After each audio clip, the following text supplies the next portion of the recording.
بسم اللہ الرحمن الرحیم۔ السلام علیکم ناظرین، میں وہی صابری ہوں اور آپ دیکھ رہے ہیں میرا یوٹیوب چینل۔ میرے اس چینل پر آنے والے تمام احباب کو خوش آمدید۔ ناظرین، آج بات کرتے ہیں 9th کلاس کی اسلامیات کی کتاب کے بارے، جو یکساں قومی نصاب کے مطابق جو ہے وہ جس کو پبلش کیا گیا ہے۔ ابھی جو 9th کلاس پروموٹ ہو کے آئی ہے، جنہوں نے 2023 میں اپیئر ہونا ہے، ان کے لیے یہ اسلامیات کی کتاب جو ہے وہ تیار کی گئی ہے۔ اس کے اوپر جو بات کرنی ہے، جو اس کے مجھے کچھ پوائنٹس جو بہت اچھے لگے، بلا شبہ اسلامیات کی کتاب ہے، یہ تو ساری کی ساری بہت اچھی ہے، لیکن اس کے جو کی فیچرز ہیں میں چاہتا ہوں کہ وہ آپ کے ساتھ ضرور شیئر کروں، تاکہ آپ کو پتہ چلے کہ جو یکساں قومی نصاب کا جو رول بنایا تھا پچھلی حکومت نے، مطلب عمران خان کی حکومت نے، اس کو موجودہ حکومت میں بھی کتنے اچھے طریقے سے امپلیمنٹ کیا گیا ہے۔ اگرچہ کہ یہ رول عمران خان حکومت کا ہی بنایا ہوا ہے، لیکن اسی رول کو جو ہے اچھے طریقے سے جو ہے اس کو فالو کیا ہے موجودہ حکومت نون لیگ نے۔ اب اگر اس کی سب سے پہلی بات کروں تو اس کتاب کے جو فیچرز ہیں، ان میں جو پہلا فیچر ہے وہ میں آپ کی جو ہے گوش گزار کرتا ہوں، اور وہ یہ کہ اس کتاب کو پبلش کرنے کے لیے انہوں نے پراپر ریویو کمیٹی بنائی، اور اس ریویو کمیٹی میں صرف 1 2 3 لوگ شامل نہیں جیسے کہ پہلے ہوا کرتا تھا۔ اس میں ایک پورے جو ہے مختلف یونیورسٹیز کے جو ایچ او ڈیز ہیں، اپنے اپنے ڈپارٹمنٹ کے، اسلامیات کے ڈپارٹمنٹ کے، ان کے ایچ او ڈیز کے بعد علماء اکرام بھی ہیں جنہوں نے اس کتاب کے مٹیریل کو سلیکٹ کرنے میں جو ہے اپنا کلیدی کردار ادا کیا ہے۔ اگر اس میں سب سے پہلے نام دوں تو جو علامہ ڈاکٹر راغب حسین نعیمی صاحب ہیں، جو کہ چیئرمین پنجاب قرآن بورڈ اور محتمم اعلیٰ جامعہ نعیمہ گڑھی شاہ لاہور ہیں، مطلب یہ اس ٹیم کو لیڈ کر رہے تھے۔ اور اس کے بعد جو ہیں وہ ہیں مفتی شاہد عبید صاحب، وہ ہیں استاذ الحدیث جامعہ اشرفیہ فیروز پور روڈ لاہور۔ اس کے بعد ڈاکٹر حافظ حسن مدنی صاحب کا نام آتا ہے، جو کہ ایسوسیٹ پروفیسر ہیں institute of Islamic studies Punjab university Lahore سے۔ پھر ڈاکٹر محمد رشید ترابی صاحب ہیں، جو کہ ڈائریکٹر جامعۃ الوا زین لاہور ہیں۔ اس کے بعد ڈاکٹر حارث مبین صاحب ہیں، جو کہ ڈائریکٹر ڈپارٹمنٹ آف قرآن والسنہ پنجاب یونیورسٹی لاہور۔ اس کے علاوہ بھی بے شمار پروفیسر حضرات ہیں جنہوں نے اس کتاب کی تدوین میں حصہ لیا ہے۔ اور اچھی بات یہ ہے کہ اس میں تمام مکتبہ فکر کے جو بڑے بڑے علماء اکرام ہیں، جو اساتذہ کی جو ہے وہ رینج میں آتے ہیں، جو کہ اساتذہ کو پروڈیوس کر رہے ہیں، ایسے علماء نے اس کتاب کی تدوین میں حصہ لیا ہے۔ جو خصوصیات ہیں جو مجھے نظر آ سکی ہیں جو تھوڑے سے مطالعہ کے بعد، میں صرف اس کا ذکر کر رہا ہوں، اور ان میں جو سب سے بڑی جو بات ہے، لفظ خاتم النبیین علیہ وآلہ الصلوۃ والسلام،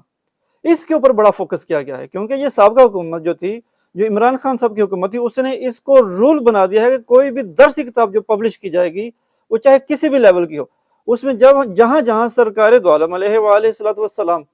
کا نام عالی شان لیا جائے گا، لکھا جائے گا، وہاں پر درود شریف جو ہے وہ صلاۃ والسلام ہے وہ مکمل لکھا جائے گا، اور ساتھ میں خاتم النبیین لازمی لکھا جائے گا۔ حتیٰ کہ جتنی بھی سرکاری جو ڈاکومنٹیشن ہے، اس میں بھی جہاں جہاں سرکار دو عالم علیہ وآلہ الصلوۃ والسلام کا نام مبارک لکھا جاتا ہے، وہاں پر خاتم النبیین اب لکھا جاتا ہے۔ اور یہ وہ نیکی ہے جو عمران خان صاحب اور ان کے جو کو ورکرز ہیں، یہ ان کی جو ہے نامہ مال میں یہ جو کھاتا ہے، اس میں یہ نیکی مسلسل لکھی جائے گی۔ اور بلا شبہ اسی بات کو جو ہے وہ شہباز حکومت نے بھی فالو کیا ہے۔ تو یہ بہت اچھی بات ہے کہ جہاں جہاں پر اس کتاب میں سرکار دو عالم علیہ الصلوۃ والسلام علیہ وآلہ الصلوۃ والسلام کا نام عالی شان لکھا گیا ہے، وہاں پر خاتم النبیین صلی اللہ علیہ وآلہ آلہ وصحابہ وسلم، یہ اس طرح مکمل درود شریف لکھا ہوا ہے۔ اگر آپ لوگوں کو یاد ہو تو ہماری جو سابقہ کتابیں ہیں، وہاں پر سرکار دو عالم علیہ الصلوۃ والسلام کے نام کے ساتھ خاتم النبیین تو نہیں لکھا ہوتا تھا، اور جب درود شریف لکھا جاتا تھا تو صرف اتنا لکھا جاتا تھا صلی اللہ علیہ وسلم، مطلب اس درود شریف میں سے آل پاک کا جو ذکر تھا وہ قطعی طور پر صاف کر دیا گیا تھا۔ مطلب میں علماء کرام کو بھی سنتا ہوں تو وہ بھی جب درود شریف پڑھ رہے ہوتے ہیں تو صلی اللہ علیہ وسلم، اس کی وجہ کیا کہ انسان کی سائیکی ہے کہ جب ایک چیز بار بار اس کی تکرار کی جائے تو وہ جو ہے انسان کے جو ہے وہ ذہن میں وہ چھا جاتی ہے۔ اور اب جو نئی کتاب آ رہی ہے اسلامیات کی، اس میں صرف آل پاک کا ذکر نہیں ہے، اس میں تمام اصحاب کا بھی ذکر ہے۔ آل پاک تو بلا شبہ ان کی شان ہی الگ ہے، اصحاب کی بھی شان جو ہے وہ منفرد ہے، وہ اعلیٰ ہے۔ اب اس کتاب میں جہاں جہاں پر سرکار دو عالم علیہ وآلہ السلام کا نام علی شان لکھا جائے گا، اس کے ساتھ خاتم النبیین ہر جگہ پر لکھا ہوا ہے، اور ساتھ میں جہاں جہاں درود شریف آ رہا ہے وہاں پر صلی اللہ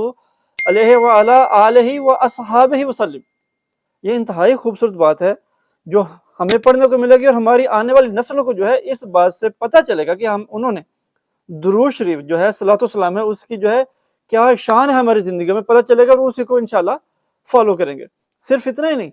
جہاں جہاں پر اصحابہ کرام کا جو ذکر کیا گیا ہے، جہاں پر جناب سیدنا صدیق اکبر رضی اللہ تعالیٰ عنہ،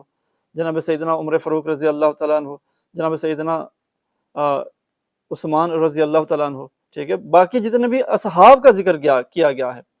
وہاں پر جو ہے ساتھ میں رضی اللہ تعالیٰ عنہ لکھا گیا ہے۔ اور یہ پہلے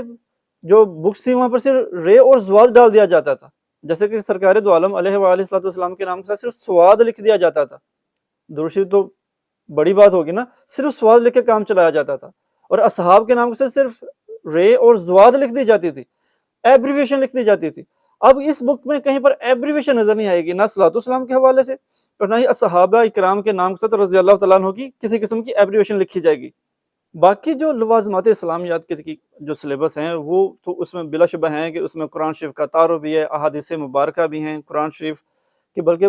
پوری صورتیں جو ہے اس بار جو ہے اس میں شامل کر دی گئی ہیں، سلیبس کا حصہ بنا دی گئی ہیں کہ بچے فلاں سورت سے فلاں سورت تک اس کا ترجمہ یاد کریں گے، بلکہ ان کا صرف امتحان بھی ہوگا۔ مطلب پہلے تو یہ تھا نا، جو پچھلے سال گزرے ہیں، جو خیال کیا جا رہا تھا کہ شاید جو ہے وہ اس سلیبس کا حصہ ہو نہ ہو، اگرچہ کہ اسکولوں میں پڑھایا جا رہا تھا لیکن اس کے پراپر طریقے سے امتحان نہیں لیا گیا۔ اب اس کا پراپر امتحان لینے کا بھی جو ہے وہ آرڈر آ چکے ہیں کہ جو حصہ قرآن شریف ہے اس کے الگ سے امتحانات ہوں گے۔ وہ کیسے ہوں گے؟ وہ تو ظاہر ہے جو اساتذہ کرام ہیں انہیں پتہ چل ہی جائے گا، اور وہ اپنے اسٹوڈنٹس کو سمجھا بھی دیں گے۔ اس میں جو اگلی بات کرنے والی ہے وہ بڑی اہم ہے اور بہت ہی خوبصورت ہے۔ مطلب باتیں تو ساری جو اسلامیات کی کتاب میں بہت ہی پیاری ہیں، لیکن اس میں سے اگر میں ایک اور بات کروں تو اس بار انہوں نے ایک نیا ٹاپک جو ہے اس میں ایڈ کیا ہے، اور وہ اصحاب کی زندگی ہے، جن میں صحابیات بھی شامل ہیں، اور ساتھ میں مفکرین اسلام جو ہیں، جو علماء کرام ہیں، جو تابعین اور تبع تابعین کے جو درجہ میں آتے ہیں، اور جو بعد کے جو علماء کرام ہیں، ان کی زندگی کے بارے میں بھی مختصر سی انہوں نے جو ہے وہ روشنی جو ہے ڈالی ہوئی ہے۔ جیسے کہ اگر میں آپ سے پہلے بات کروں کہ وہ جو اصحاب کی جو زندگی ہے، جن میں حضرت امام زین العابدین کہے جاتے ہیں مبارکہ، اور ان کے مختصر سے جو زندگی کے جو حالات ہیں، ان کے ساتھ جناب حضرت ابو موسیٰ اشعری صاحب رحمۃ اللہ علیہ رضی اللہ تعالیٰ عنہ، ٹھیک ہے، اس کے بعد بھی کچھ اصحاب ہیں۔ پہلی بار ایسا ہوا ہے کہ کسی اسلامیات کی کتاب میں صحابیات کے بارے میں پڑھایا جائے گا، اور نہ صرف صحابیات کے بارے میں، بلکہ اس کے لیے جو انہوں نے ٹاپک جو نام رکھا ہوا ہے، اس کا جو باب کا جو نام ہے وہ رکھا ہوا ہے ہدایات کے سرچشمے اور مشاہیر اسلام۔ مطلب کہ ان کے حیات کے بارے میں پہلے پڑھانا تو ہم سوچ بھی نہیں سکتے تھے۔ ہم بچوں کو دیکھتے، ہمارے بچوں کو پتہ ہی نہیں کہ ہمارے اسلام کے جو ہیرو ہیں، جو علماء کرام ہیں، ان کی کیا خدمات ہیں اسلام کے لیے، اسلام کی ترویج میں۔ تو اب یہ وہ باتیں ہیں جو موجودہ نئی اسلامیات کی جو کتاب ہے 9th کلاس کی، اس میں پڑھائی جائیں گی۔ امید کرتے ہیں کہ جو اساتذہ کرام ہیں وہ پورا حق ادا کرتے ہوئے ایمانداری سے،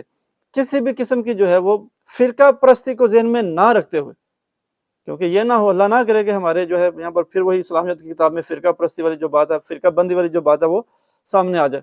کیونکہ ہر بندے کی خواہش ہوتی ہے کہ وہ اپنی سوچ کے مطابق، اپنے جو فرقہ، جو اپنا جو اسکول آف تھاٹ ہے، اس کے مطابق کچھ نہ کچھ نئی بات بیان کرے۔ بچوں کو غیر جانبدار ہو کر پڑھائیں، اور کوشش کریں کہ وہ پڑھائیں جو کتاب میں لکھا ہوا ہے وہ ٹھیک ہے۔ ہاں، ہر جگہ پر جو جب بھی کتاب نہیں لکھی جاتی ہے، کہیں نہ کہیں کچھ نہ کچھ اس میں ایسی بات نظر آ جاتی ہے کہ جو قابل اصلاح ہوتی ہے، اسے قابل اصلاح کو اصلاح ضرور کریں، اس کے لیے کسی قسم کی ٹانٹ نہ کریں کہ بھیا اس میں یہ غلطی ہے، اس میں یہ غلطی ہے۔ اس ویلاگ میں بات کرنے کا مقصد صرف یہ تھا کہ اس کتاب میں درود شریف،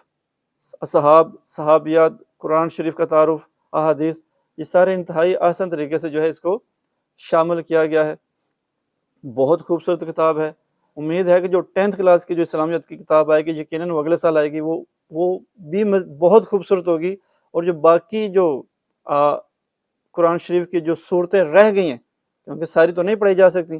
جو باقی صورتیں رہ گئی ہیں وہ ساری کی ساری انشاءاللہ